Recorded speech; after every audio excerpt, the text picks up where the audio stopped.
चमार, धोबी आदि को छू लेने पर ब्राह्मण को आचमन करना चाहिए और घी खाकर शुद्ध हो जाना चाहिए। चमार, भंगी, चंडाल आदि जातियाँ गांव नगर से बाहर ही बसें और संपत्ति विहीन रहें। हिंदू धर्म में शूद्रों अछूतों का दर्जा क्या है, चलिए इसके बारे में जानते हैं। हिंदू धर्म की रचना 4 वर्णों अर्थात ब्राह्मण, क्षत्रिय, वैश्य और शूद्र पर आधारित है। 4 वर्णों की रचना हिंदुओं के धर्म विश्वास अनुसार स्वयं परमात्मा ने की है। इसका सबसे प्रथम और मुख्य प्रमाण हिंदुओं के प्रारंभिक पवित्र धर्म ग्रंथ ऋग्वेद में निम्न प्रकार है। ब्राह्मणस्य मुख्यमासीत् बाहु राजन्यकृतः उरुतदस्य यद्वैश्य शूद्र पदभ्याम जायत। अर्थात ब्राह्मण ब्रह्मा के मुख से, क्षत्रिय बाहुओं से, वैश्य जंघाओं से और शूद्र ब्रह्मा के पैरों से उत्पन्न हुए हैं। इन चारों वर्णों के 4 स्तंभों पर हिंदू समाज की इमारत खड़ी है, किंतु ये 4 स्तंभ आपस में एक समान नहीं हैं।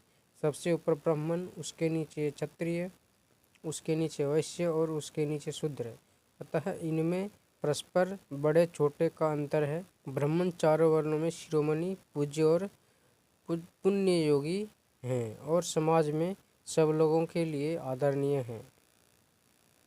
विद्या या वेद आदि ग्रंथ पढ़ने का केवल इन्हीं ब्राह्मणों का एकमात्र अधिकार है।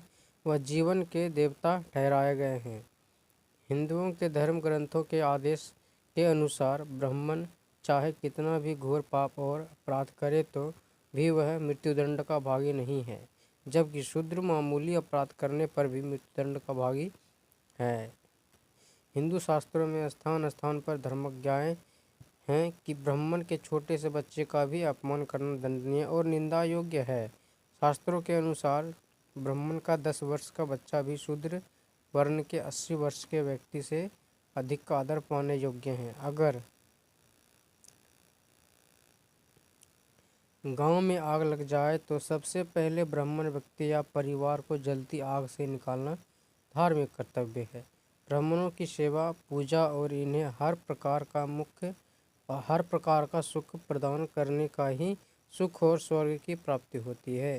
कहाँ तक वर्णन किया जाए, हिंदू धर्म ग्रंथ ब्राह्मणों की प्रशंसा से भरे पड़े। हिंदू धर्म में शूद्रों अछूतों के लिए कोई स्थान नहीं है। हिंदू धर्म ग्रंथों के आदेशों के अनुसार इनका एक ही कर्तव्य है, वह है अपने से ऊपर वाले तीनों वर्णों की सेवा करना। यह हिंदू धर्म की धार्मिक फिलॉसफी के अनुसार अपने पिछले जन्मों के पापों का फल भोगने के लिए भारत में पैदा हुए हैं। इनके लिए हिंदू धर्म ग्रंथों में जो आज्ञाएं दी है, हिंदू सोसाइटी में शूद्रों अछूतों का जो दर्जा है, उसका अनुमान निम्नलिखित शास्त्रीय फतवों या धर्मादेशों को पढ़ने के पश्चात लगाना बहुत आसान हो सकता है। वेदों से लेकर ब्राह्मण ग्रंथों, गृहसूत्रों, मनुस्मृति तथा अन्य स्मृतियों, रामायण, महाभारत, गीता, सत्यार्थ प्रकाश और संस्कृत तथा हिंदी के सब शास्त्रों में इन्हें जो सामाजिक अधिकार दिए गए हैं, उनमें से कुछ का नीचे वर्णन दिया गया है। ईश्वर ने शूद्रों को केवल एक ही आदेश दिया है कि वह ऊपर वाले तीनों वर्णों की सेवा करे। यह मनु का आदेश है। शूद्रों को तीनों वर्णों की सेवा के बदले में खाने के लिए जूठन और फटे पुराने वस्त्र पहनने को दिए जाएंगे। मनु का आदेश, अगर शूद्र किसी प्रकार धनवान हो जाए तो उसके पास धन का संचय नहीं होना चाहिए, क्योंकि धनवान शूद्र उच्च वर्णों को कष्ट पहुंचाता है। राजा उसका धन छीनकर आधा राजकोष में ले ले और आधा ब्राह्मणों में बांट दे। अगर कोई नीच जाति का मनुष्य उच्च जाति वालों का व्यवसाय करने, धन उपार्जन करता है तो राजा उसका धन छीनकर उसे गांव से बाहर निकाल दे। मनु का आदेश है।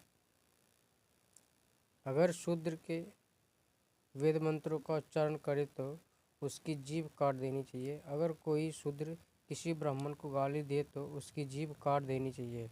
अगर कोई शूद्र अभिमानस ब्राह्मणों को धर्मोपदेश देने की ढिठाई या गुस्ताखी करे तो राजा को चाहिए कि उसके मुंह और कान में खौलता हुआ तिल डलवा दे।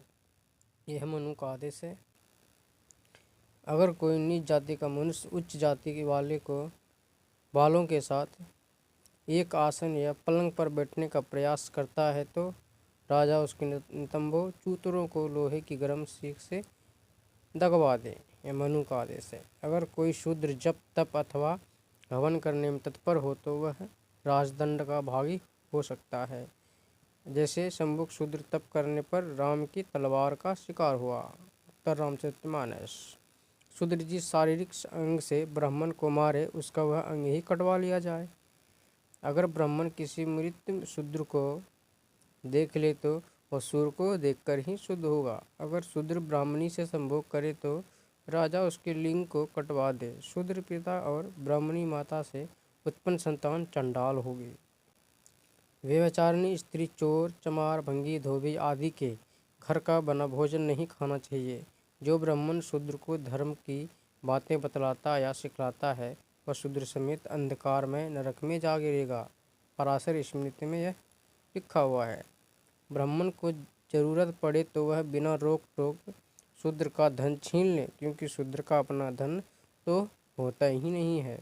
उसका धन तो केवल सेवा ही है।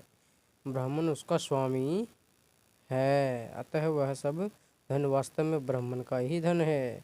सुनियार का अन्न खाने से आयु नष्ट होती है और चमार का अन्न खाने से यश नष्ट हो जाता है। मनु ने कहा है, जो ब्राह्मण क्षत्रिय व शूद्र की कन्या से विवाह करता है वह अपनी संतान सहित शूद्रत्व को प्राप्त करता है। ब्राह्मण की विवाहित शूद्र पत्नी के हाथ का बनाया खाना देवता और पितर स्वीकार नहीं करते, और जो ब्राह्मण शूद्रानी का पति होता है वह स्वर्ग में नहीं जा सकता। जो जन्म मात्र से ब्राह्मण है वह राजा के लिए अथवा राजा की ओर से धर्मोपदेशक बन सकता है, किंतु शूद्र चाहे कितना भी विद्वान हो वह 3 काल में भी धर्मोपदेशक नहीं हो सकता है। यह मनु और अत्रि ने कहा है। जिस राजा के राज में कोई शूद्र न्यायाधीश होता है उस राष्ट्र का देखते देखते ही पतन हो जाता है। शूद्र का अन्न खाना, शूद्र के साथ संपर्क मेल जोल रखना और शूद्र से ज्ञान प्राप्त करना तेज युक्त ब्राह्मण को भी पतित कर देता है।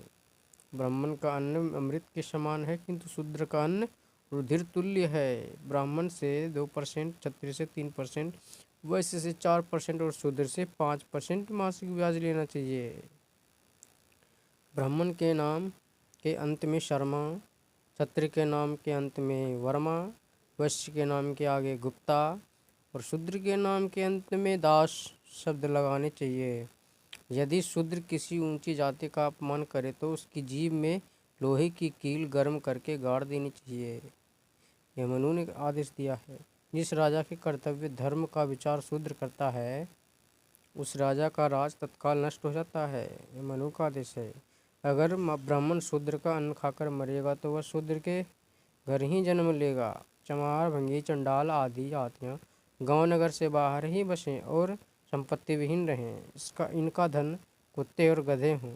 यह मृतकों के वस्त्र पहने, मिट्टी के बर्तनों में भोजन करें, लोहे के भूषण पहने। धर्मात्मा लोग इनके साथ व्यवहार ना करें। इन लोगों का विवाह आपस में ही हो और यह आपस में ही लेन देन करें, तथा यह लोग अपने साथ कोई ऐसा निशान लगाएं जिससे फौरन पहचाना जा सके कि यह नीच जाति के लोग हैं। ये मनु ने आदेश दिया है। चमार, धोबी आदि को छू लेने पर ब्राह्मण को आचमन करना चाहिए और घी खाकर शुद्ध हो जाना चाहिए। दूध शूद्र का अन्न खाते हुए जो ब्राह्मण संतान उत्पन्न करता है उसकी संतान भी शूद्र उत्पन्न होती है, क्योंकि वीर की उत्पत्ति तो अन्न से ही होती है। चमार, भाड़, भोल, धोबी, नट और भंगी इनके साथ बातचीत करने के पश्चात स्नान करना चाहिए, तब शुद्धि होगी। यह मनु ने बतलाया है। उत्तर रामचरित में वर्णित है कि श्री रामचंद्र ने चातुर्वर्ण वन व्यवस्था को बनाए रखने के लिए ही महात्मा शंभु शूद्र को तपस्या करने के अपराध के लिए कत्ल कर दिया था, क्योंकि तपस्या का अधिकार तो केवल स्वर्ण हिंदू को है। शूद्र का धर्म तो केवल ऊपर वाले वर्णों की सेवा करना मात्र है। यह है मर्यादा पुरुषोत्तम भगवान रामचंद्र की धर्म मर्यादा का पालन। भगवत गीता में श्री कृष्ण ने स्वयं ईश्वर होने का दावा किया है और कहा है कि मैं परमात्मा ने स्वयं चारों वर्णों को बनाया है। स्त्री और शूद्र को पाप योनि अर्थात पिछले जन्मों के पापों का फल भोगने के लिए बनाया है। सारे संसार को ब्राह्मण स्वरूप मानने वाला वेदांत फिलॉसफी का अद्वितीय प्रचारक शंकराचार्य, जो अपने आप को जगत गुरु भी कहता था, वह भी शूद्र को वेद सुनने पर उसके कानों में पीला शीशा भरवाने का उपदेश देता है। ब्राह्मण चाहे महामूर्ख ही क्यों ना हो, उसकी पूजा करनी चाहिए, किंतु शूद्र चाहे ज्ञान में कितना ही महान विद्वान हो तो भी उसकी सेवा पूजनीय नहीं है। रामचरितमानस। हिंदुओं में एक ऐसा संप्रदाय पैदा हुआ जिसे आर्य समाज कहा जाता है। वह अपने आप को बड़े सुधारवादी होने का ढोल पीटते हैं। उनका यह प्रचार है कि वह जन्म की जाति पाति को नहीं मानते और हिंदू मात्र से समान सामाजिक व्यवहार करते हैं। आर्य समाज के परिवर्तक स्वामी दयानंद सरस्वती हैं और उनकी प्रसिद्ध पुस्तक जो आर्य समाजियों के लिए मार्गदर्शक पुस्तक है उसका नाम है सत्यार्थ प्रकाश। स्वामी दयानंद जी ने अछूतों और शूद्रों के लिए उस पुस्तक में क्या लिखा है, चलो जानते हैं। चांडाल, भंगी और चमार आदि नीच जातियों के हाथ का बनाया भोजन नहीं खाना चाहिए। ब्राह्मण आदि ऊंची जातियों के हाथ का बनाया भोजन ही खाना चाहिए, क्योंकि पौष्टिक और उत्तम वस्तुओं के खाने पीने से जैसा ब्राह्मण और ब्राह्मणी के शरीर में दुर्गंध आदि दोषों से रहित रज्जुवीर्य उत्पन्न होता है, वैसा चंडालिनी के शरीर में नहीं होता। चंडाल का शरीर दुर्गंध पदार्थों से भरपूर होता है, किंतु ब्राह्मण आदि जातियों का ऐसा नहीं होता है। इसी प्रकार स्वामी दयानंद ने जाति भेद तोड़ने को भी सुधार की बजाय बिगाड़ माना था। स्वामी दयानंद चारों वर्णों को कायम रखना हिंदू समाज की उन्नति के लिए अनिवार्य समझते हैं। उनके विचारों में जो व्यक्ति वर्ण व्यवस्था को नहीं मानता वह आर्य हिंदू नहीं कहलाता है।